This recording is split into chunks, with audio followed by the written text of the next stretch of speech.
दुनिया जहान में इस हफ्ते हमारे पेट के साथ क्या मसला है। स्वागत है आपका दुनिया जहान में। मेरा नाम है सारिका सिंह। हर हफ्ते एक सवाल और उसका जवाब तलाशने की कोशिश। बीबीसी पड़ताल दुनिया की।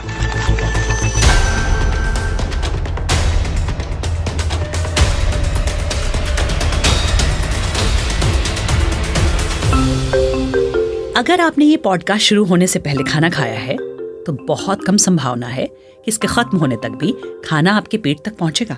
उसके बाद बाथरूम जाने से पहले तो ये खाना कई प्रक्रियाओं से गुजरेगा।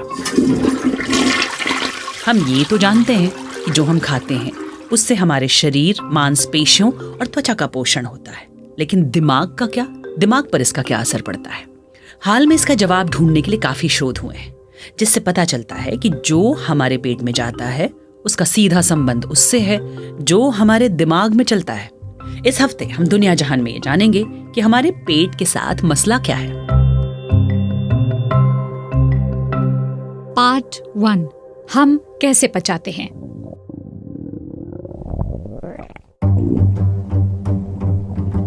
दरअसल पेट क्या है? हमारे पहले एक्सपर्ट जॉफ प्रेडिस ह्यूस्टन के बेलर मेडिकल कॉलेज में गैस्ट्रोएंटेरोलॉजिस्ट के प्रोफेसर हैं। वो कहते हैं कई लोग पेट को अलग अलग तरीके से परिभाषित करते हैं, लेकिन उनके मुताबिक मुंह से लेकर गुदा के बीच सभी अवयव पेट का हिस्सा हैं, जो पाचन में भूमिका निभाते हैं। इसमें लिवर और पैनक्रिया भी शामिल है। गैस्ट्रोएंटेरोलॉजिस्ट पेट से जुड़ी बीमारियों के विशेषज्ञ होते हैं, लेकिन इस पॉडकास्ट में हम केवल अतड़ियों पर ध्यान केंद्रित करेंगे। आमतौर पे ये कई मीटर लंबा पाइप पेट कहलाता है। Every segment along the gastrointestinal tract. अंतड़ियों का हर हिस्सा पाचन क्रिया में महत्वपूर्ण भूमिका निभाता है। पेट एसिड की मदद से अन्न को पीसता है और फिर उसे छोटी आंतड़ी में पहुंचाया जाता है, जहां अन्न के न्यूट्रिएंट यानी पौष्टिक तत्वों को पचाया जाता है। जो कुछ वहां नहीं पचता है उसे बड़ी आंतड़ियों में पहुंचाया जाता है, जहां बची हुई चीजें और पानी को पचाया जाता है। इसके बाद शरीर में जो बचता है उसे मल के रूप में बाहर निकाल दिया जाता है। जॉफ प्रेडिस कहते हैं इस पूरी प्रक्रिया में अन्न को पीस कर पचाने के लिए गैस्ट्रोइंटेस्टाइनल ट्रैक्ट की सभी मांसपेशियां और नसें मिलकर काम करती हैं। पेट का काम सिर्फ खाना पचाना नहीं होता, बल्कि इम्यून सिस्टम यानी रोग प्रतिरोधक क्षमता को मजबूत करना भी होता है। पेट ये सुनिश्चित करता है कि खाने के अनावश्यक तत्व जो शरीर को नुकसान पहुंचा सकते हैं वो शरीर के दूसरे हिस्सों में ना जाएं। Some bacteria are known pathogens. कुछ बैक्टीरिया बीमारी फैला सकते हैं। कुछ लोगों के पेट की दीवार कमजोर होने की वजह से माइक्रोब या जीवाणु पेट से लीक होकर शरीर के दूसरे हिस्सों में फैल सकते हैं, जिससे लोग बीमार पड़ सकते हैं। यानी हमारा पेट शरीर का एक अत्यंत महत्वपूर्ण प्रतिरक्षा तंत्र भी है। Our gut has a very robust immune system. हमारा पेट एक शक्तिशाली इम्यून सिस्टम है। ये बहुत महत्वपूर्ण होता है क्योंकि हमारे आहार के जरिए कई किस्म के बैक्टीरिया और वायरस पेट में पहुंचते हैं। ये अगर गैस्ट्रो इंटेस्टाइनल ट्रैक्ट से निकलकर शरीर के दूसरे हिस्सों में घुस जाएं तो काफी नुकसान हो सकता है। इसलिए पेट हमारे प्रतिरोधक सिस्टम का पहला मोर्चा होता है। लेकिन अगर हमारा पेट जरूरत से ज्यादा सक्रिय हो जाए तो इसमें सूजन आ जाती है। इससे क्रॉन्स डिजीज और अल्सरेटिव कोलाइटिस जैसी बीमारियां होती हैं, जिससे अंतड़ियों में फोड़े और गुदा में सूजन पैदा होती है। जॉफ प्रेडिस कहते हैं पेट के इर्द गिर्द फैली नसों का मस्तिष्क से सीधा संबंध होता है और दोनों के बीच सिग्नल का आदान प्रदान होता है। अगर पेट में कोई खराबी हो तो दिमाग को पता चल जाता है। हाल के दौरान रिसर्च से पता चला है कि ये संपर्क जितना हम पहले समझते थे उससे कहीं ज्यादा गहरा है। Part 2, vagus nerve. हमारी दूसरी एक्सपर्ट हैं जैन फॉस्टर, न्यूरोसाइंटिस्ट हैं जो टेक्सास यूनिवर्सिटी के साउथ वेस्टर्न मेडिकल सेंटर में मनोविज्ञान की प्रोफेसर हैं। वो कहती हैं कि हमारे शरीर में मौजूद वेगस नर्व दिमाग को पेट से जोड़ने वाली सबसे लंबी नस है। The vagus nerve is the longest sensory nerve. Vagus नस पेट और उसके इर्द गिर्द के अवयवों की मांसपेशियों से जुड़ी होती है।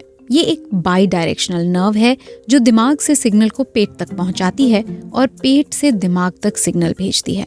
यानी पेट से मिलने वाले सिग्नल के अनुसार ही दिमाग हरकत करता है। वेगस नस दिमाग और पेट के बीच मौजूद सिग्नल के आदान प्रदान का सुपर हाईवे है।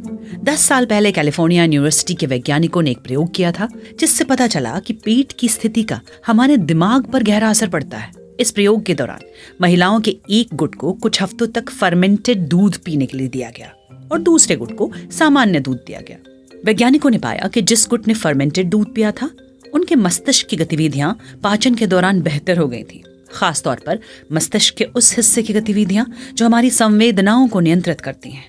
इसका मतलब है कि हमारे पेट में मौजूद बैक्टीरिया या माइक्रोब हमारे दिमाग की गतिविधियों को प्रभावित करते हैं। And what they showed by doing imaging before and after 4 वैज्ञानिकों ने पाया कि महिलाओं के जिस गुट ने 4 हफ्ते तक फर्मेंटेड दूध पिया था जिसमें प्रोबायोटिक्स थे, उनके दिमाग की सेंसरी गतिविधि यानी संवेदनात्मक गतिविधि में बदलाव दिखाई दिया। इसकी वजह से एक नए शोध का दरवाजा खुल गया। अब ये पता लगाया जा सकता है कि क्या पेट में मौजूद माइक्रोब से हम मानसिक बीमारियों का इलाज कर सकते हैं। मनोविज्ञान के क्षेत्र में इसकी बड़ी भूमिका हो सकती है। हम ये तो पहले से जानते थे कि दिमागी तनाव से पेट में समस्याएं पैदा हो सकती हैं, लेकिन अब ये सामने आया है कि पेट में मौजूद सही बैक्टीरिया दिमागी तनाव को कम करने में मदद कर सकते हैं। जेन एक खास किस्म के बैक्टीरिया पर शोध कर रही हैं, जिसका संबंध दिमाग में चिंता या तनाव से हो सकता है। And recently, by looking at the community of bacteria that's in the हाल में हमने डिप्रेस्ड यानी अवसादग्रस्त लोगों के अध्ययन में पाया कि कुछ ऐसे बैक्टीरिया भी हैं जो अवसाद या चिंता को कम करने में मदद करते हैं। हम अब ये भी पता कर सकते हैं कि अवसादग्रस्त लोगों में चिंता का कारण ये बैक्टीरिया है या कोई और वजह है। अवसादग्रस्त लोगों में एंजाइटी या चिंता की वजह का पता लगाना पेचीदा काम है, मगर ये सुराग हमारे हाथ लगा है जिससे हमें पता चल सकता है कि क्या किसी बैक्टीरिया या माइक्रोब की गैर मौजूदगी से एंजाइटी बढ़ती है, और अगर ऐसा है तो क्या उस माइक्रोब के सेवन से समस्या का समाधान हो सकता है। Can we go one step further and can we correct it? So it's possible. ऐसा संभव है कि डिप्रेशन से जूझ रहे कुछ लोगों के आहार में इस बैक्टीरिया की कमी की वजह से डिप्रेशन बढ़ रहा हो, लेकिन हमने अपनी रिसर्च में पाया है कि ऐसे कई बैक्टीरिया केवल अन्न से ही नहीं आते, बल्कि हमारे डीएनए की वजह से भी हमारे शरीर में पैदा होते हैं। हम अभी ये पूरी तरह समझ नहीं पाए हैं कि हमारे पेट में मौजूद बैक्टीरिया का संबंध हमारे जीन से है या खान-पान या फिर जीवन शैली से है।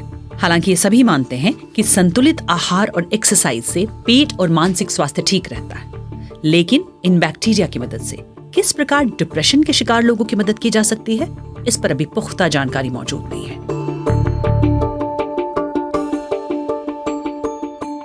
पार्ट 3, गट फीलिंग, भीतरी आवाज।